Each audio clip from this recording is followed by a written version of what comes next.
सखी ठोकता से जिया पद बड़ा दूनु जो बना धोके डोलता भतार साला खोखता देवर सखी ठोकता भतार साला खोखता देवर सखी ठोकता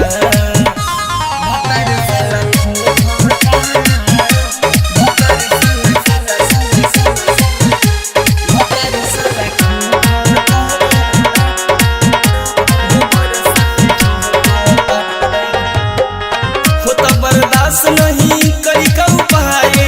दिन रात सोची सकी कुछ न सुझाए दिन रात सोची सकी कुछ न सुझाए होता बर्दाश्त नहीं करी का उपाय दिन रात सोची सकी कुछ न सुझाए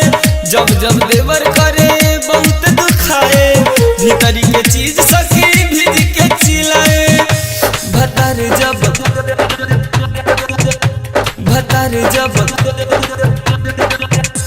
भतार साला खोखता देवर सखी ठोकता भतार साला खोखता देवर सखी ठोकता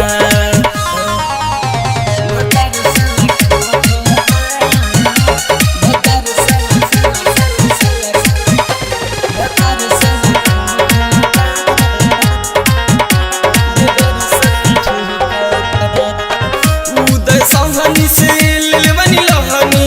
सैया से अपना हम कब नहीं कहानी सैया से अपना हम कब नहीं कहानी उदय सहनी से लेलवनी लहनी सैया से अपना हम कब नहीं कहानी शिवानंदन के देखते में चाहनी जो बना के पुरुष बना के पिए लहनी भतार जब